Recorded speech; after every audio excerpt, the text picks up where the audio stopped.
I am tracker Gina Marie Rangel Quinones, field reporter, journalist. I'm Robert Lundahl, filmmaker and storyteller. I stand up for human rights and the environment. Good to be here. Welcome to Creative Frontline. Welcome to Creative Frontline. Stand up, stand strong, stand in. We are Creative Frontline. Hey, Matt. Yata he abini dashan washte. I know What's yeah, so you know the question. Tracker and I have focused on Ash Meadows as a biodiversity hotspot in the desert. And after learning of the Chemehuevi people's history in the area, we asked Hereditary Chief Matt Leivas Sr. to explain the meaning and the importance to his people. We'll continue this series with commentary in upcoming episodes. Yeah, Ash Meadows, it really came more apparent to myself on a personal level because of my recent work with Friends of Amargosa Basin and befriending Susan Sorrells and the organization seeking assistance in protecting the area. And thanks to Susan and her invitation to come up and visit the town of Shoshone and familiarize myself with Amargosa Basin, it was very enlightening experience, spiritual experience at that, because what it was revealed to me, it felt like coming home. It felt like coming home and feeling a spiritual connection with the land, the landscape, and just being there and all the hot springs and the Amargosa River flowing and everything. But it really inspired me to learn more and do more research. So my latest son, Daniel, and I started researching more into our culture, about the Chemehuevi culture. And because I was working at Amargosa Basin, we were working closely with the Timbisha Shoshone, and I was more inspired about working with them to help them in light of what the government has been doing to them over all these years. I felt compelled to help them in some way, and it was in protecting Amargosa and Death Valley. But in doing our due diligent research and thinking back about a book that my mother had given to each of us, her siblings, her children, is that it was a book on the Southern Paiutes, put up by UNLV, but it gave a history about the Nuwuvi. And in that book, she inscribed to each one of us children about the Chemehuevi and not really knowing the origin of our people, but the general locale. And that is up around Death Valley, and namely more so up towards Ash Meadows. And there was a group of Chemehuevis that had a village up there and intermarried with all the other Southern Paiutes. We all Nuwu. And when the people separated, the 29 Palms Band went south into the Mojave Desert and settled over at the Oasis at Mara at 29 Palms, which was a Serrano village. And they allowed the Chemehuevis to live there, and they coexisted. The Cahuillas also, and the Chemehuevis extended down into the Coachella Valley and on around to San Bernardino. And thus came another group of our people called the Paiuchis, which settled in San Bernardino and up around the Cajon Pass up to the Mojave River, up towards Victorville and Barstow. And but at any rate, getting back to Ash Meadows, what was more inspiring and impressive to me was visiting the area, and then later on traveling across Death Valley en route to Bishop, or a tribal council meeting with the Timbisha Shoshone. on behalf of the Friends of Amargosa Basin. And we were doing outreach to the tribes and forming a tribal coalition, which we're still doing, to help protect Amargosa Basin. But just visiting the area was just so impressive and inspiring to me. And then learning more about Amargosa Basin, that not only Devil's Hole and the pupfish and the Amargosa vole, as well as the other minnow that's endangered up there. And then learning more about the lithium mining that was allowed by the BLM for the exploration studies. That just irritated me to know what was going on and what the federal government was allowing. So it just encourages me more and inspires me more to help in some way. So we're forming this coalition of tribes, and Chemehuevi is first and foremost.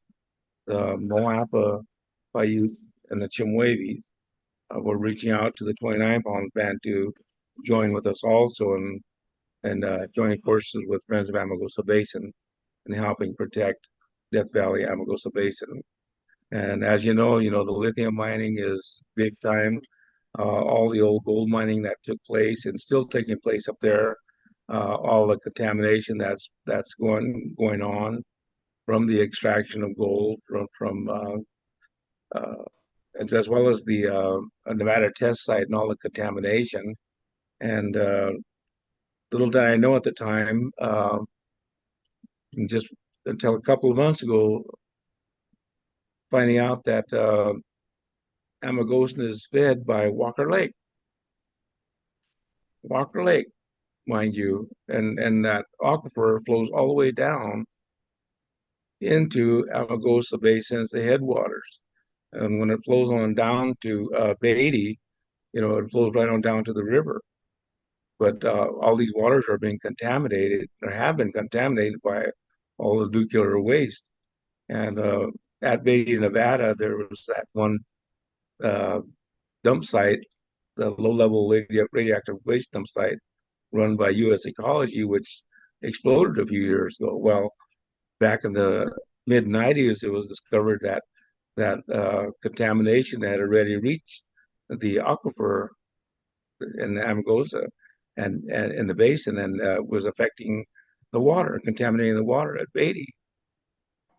So that was evident that all these radioactive nuclides are already moving in the water, in the aquifer underground, 50 to 100, 200 feet below the surface. I'm sorry.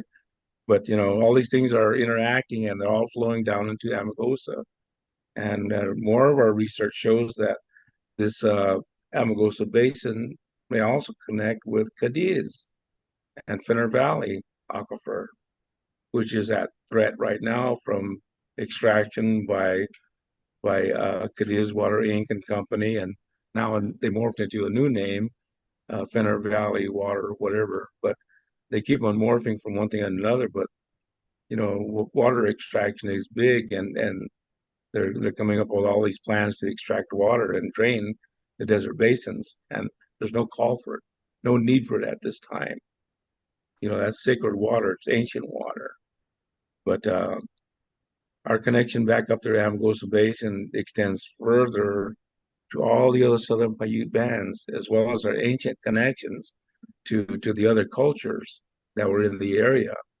The Chemehuevis expanded and extended further south along the Colorado River and into the Mojave Desert, and befriended many tribes and learned a lot of their culture and a lot of their language in order to exist, in order to survive. And that was the mode of the day, is survival. And why did they move out of the area? They were driven out by westernization and colonization coming, and all the bad things that were coming with it, all the way from back east primarily. But you look at what was coming from down from upstream, from Salt Lake City, St. George, on down to Las Vegas, was the different faiths, Mormonism. And that was one of the driving forces that split our people, divided our people still today, mind you. You know, that was the consequences of converting our people, is uh, convincing them that they are Lamanites, and you know they converted and they became Mormons and exist as Mormons and don't want to go back. And in our case, Chemehuevis, we want to go back and research our history and retouch with all the rest of our other people and our cultures, because it's a matter of survival. You know, that's our indigenous roots, is getting back to the land and healing the land. And that's exactly what we're doing here at Chemehuevi Valley. At Siwaba, is healing the land and making it conducive to producing anything we want. We can grow anything we want on these lands now. And the story is still unfolding as we go of our land restoration here, but it's a monumental feat. And trying to take care of the land, trying to take care of the water, our people, and bringing them healthy foods and not contaminated by GMO and, you know, ridiculousness.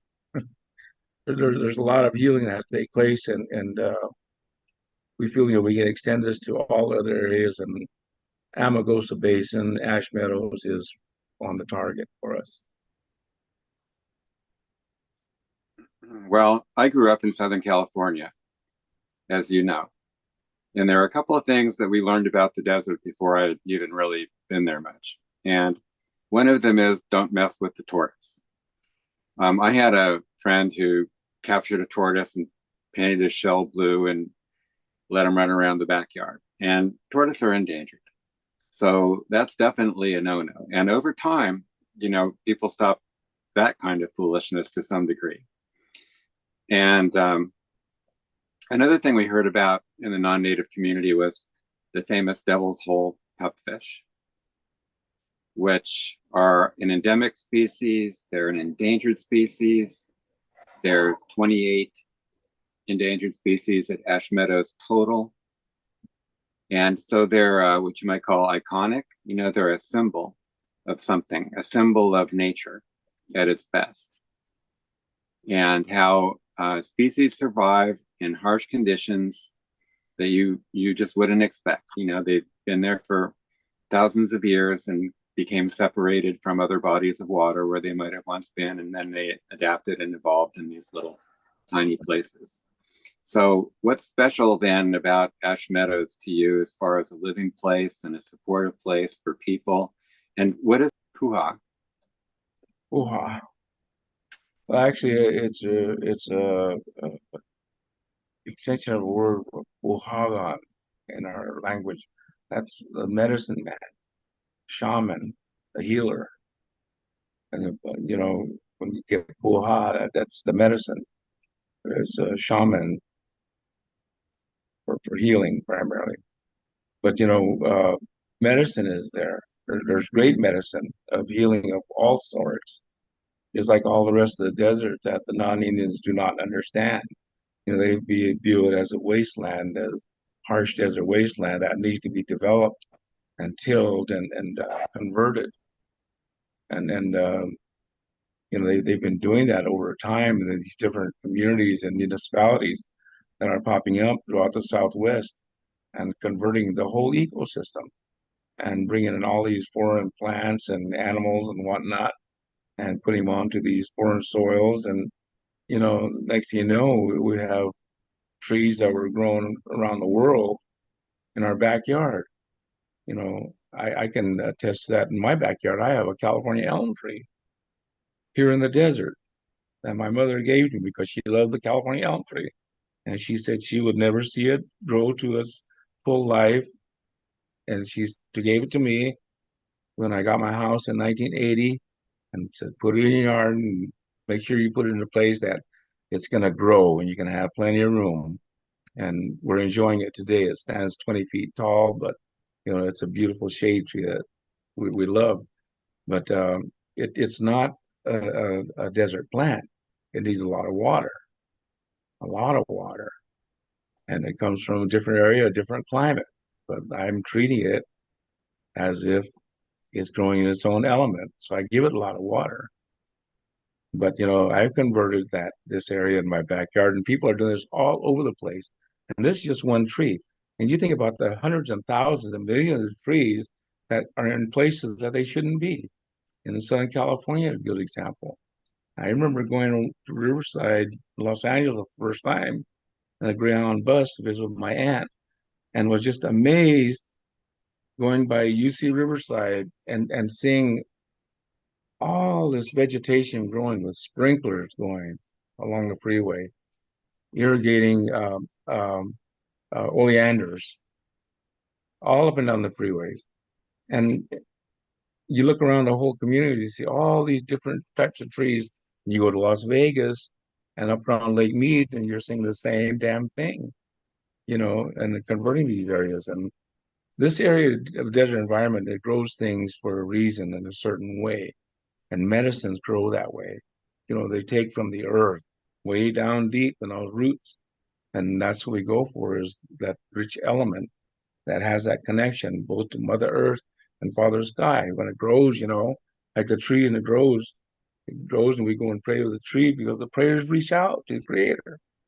They reach out and they expand. The tree grows and it's reaching out with the sunlight, Water flows, it's supposed to flow downhill, but it's all dammed up, and it creates other havoc by all these dams and congesting things, like all the river systems and whatnot. Amargosa Basin, and Ash Meadows, it's a powerful place. And they ruined it. The white man ruined it by all the nuclear testing that took place. They contaminated the whole friggin' area. Both the air and the land and the water and the minerals and all the creatures. That's why I wrote that song, that Chemehuevi song that Dr. Trasser wrote about. I call it an awakening song. And then it starts out, what have you done, white man? Hagania, Hagania, what have you done? What have you done? Hagania haiku, what have you done, white man? And it goes on all these different lyrics about, what the white man has done to Mother Earth and to the environment and to our people, and contaminating the land, contaminating the water, poisoning everything, and killing our people, general public across the world, without any care, because of greed and money, and I guess the American dream of profiting off everything, resources, and not giving a damn about the people. If people would have just understood our people in the beginning, when they first made contact and tried to communicate, like we were trying to communicate, instead of turning words into meet their tongue and changing the whole meaning or dynamic of a word to meet what they think is right. Well, come to find out, that they were wrong, and they've been wrong all along. And we try to tell them this, and the late Floyd Westerman in his songs says it in his songs. You haven't listened. You haven't heard. Even if we tell you straight to face, they haven't heard. They haven't listened. They just don't understand the meaning of life on Mother Earth and what we have to do to survive, to live on this Mother Earth, and give gratitude to the Creator, give gratitude to all the elements for what they give to us to help us sustain themselves. And, the place of Puha, it has everything up there, right there in that mountain at Mount Charleston and around the area. Just to the north of Ash Meadows was a vast agricultural area, which is now known as Parangan Valley. In my opinion, is known as Parangarang. In the Nuwu Chemehuevi language, pumpkin, vegetables, corn, beans, squash, gourds, anything that they can grow, because the land was so rich and the water was so abundant. And the water is so abundant, it's still flowing today out of that same spring named Crystal Spring, which feeds the whole valley. And, there was a Nuwu village right near the area, but because of the Mormonism and what took place, they wiped out all the Nuwu that were in that valley, all of them. And, we have documentation on this. And we even got the names of the families who took place in all these murders up there of all the Southern Paiutes and ran them out of that valley. But they went further away, went to Moapa, Las Vegas, Ash Meadows, and just like the Nuwu here, the Chemehuevis that were here in Chemehuevi Valley before Parker Dam was created. Once the dam was created, they went to other different villages where they knew they had families. And that was the long extension of our people, is we were always going to visit families.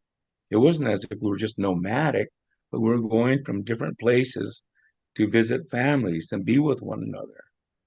And that was the reason why they had runners who had the knack, the ability to do that spiritual running and take messages, especially those really important ones, from the shamans and the chiefs, messages they had to get from point A to point B like ASAP. And that's what they would call them, those spiritual runners who would run like the wind and fly and take the message. But Ash Meadows is a place of power and abundance. And once the people start coming into the valley and trampling the ground, that's what they did. And it's so sensitive.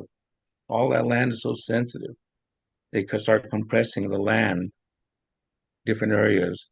And you look at what took place, there's crisscrossed by roadways, railways, water lines, gas lines, electric lines. The whole friggin' valley of Death Valley has been impacted by man's footprint on that ground. And those footprints, the heavy equipment, all they do is compress into the ground. And that changes all the other things that are happening beneath the surface, like the aquifers and the flows of water.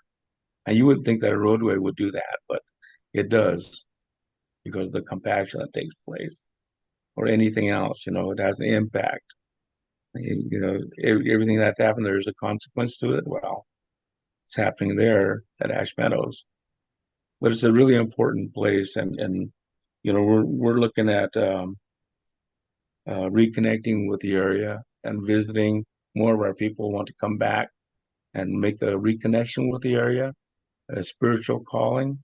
And mind you that Mount Charleston is the mountain where our people were left from the basket of all of the different nations, especially the Nuwu Nation. Creator left us there on that mountain, and everything there that we need to survive is around that mountain. So it's a spiritual place, powerful place.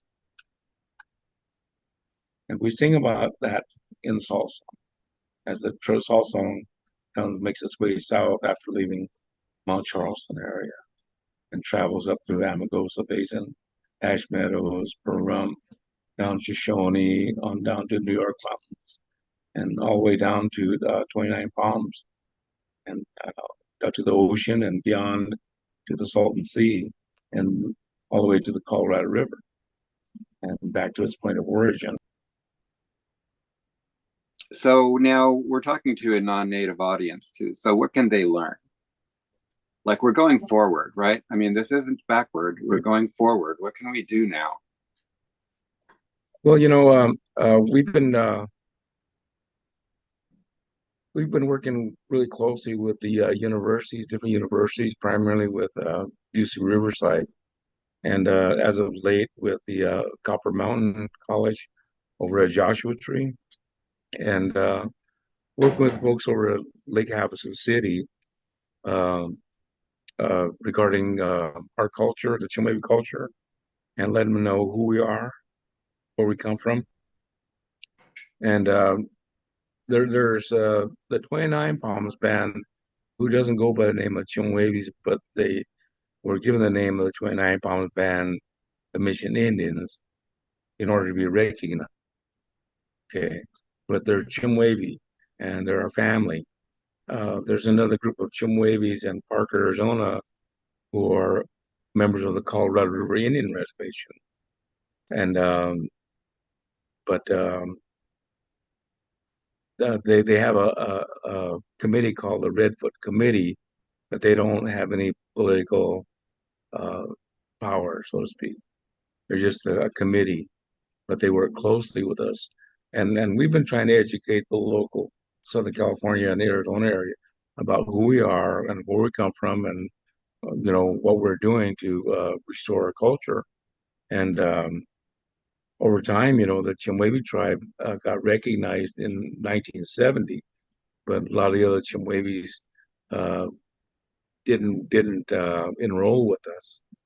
They were fearful of losing property and position, jobs, and whatnot. That they stayed, and their families, their siblings are upset, jealous, envious about not being able to be enrolled up here. And well, it was your family's choice. We have no power over that. But yet they are still Chemehuevi. We still share the same songs, and we're reconnecting with families who had split apart because of who they were and the bloodlines being less than a quarter blood. And that's been a major division amongst all of our nations in this country, is that bloodline. And we feel that if we feel it in our heart that we're Chemehuevi and Nuwu, that's who we are. There's nothing that's gonna change that, and we want to do cultural things, so be it. We want to get educated, so be it. But it's our call as individuals. But we're letting everybody know about who we are and how we got to be Chemehuevi and what the divisions were that separated our people. But the Mexican influence is really great, and it created a lot of division amongst our people, and my family especially, because the name Leivas, that's a Hispanic name. Okay, it's not a Chemehuevi name. It's a Hispanic name for my father, whose father was Opata and Yaqui. Okay, and my father was quarter Chemehuevi. His mother was a Chemehuevi and Mojave. Okay, so that's where my father got his Chemehuevi blood. Wanted to say thank you for your being here and the ability to share the family, the songs, and the trade routes, the history. I wanted to also say that your family has been affected also in the region where you are by the conquistadores and the Spaniards.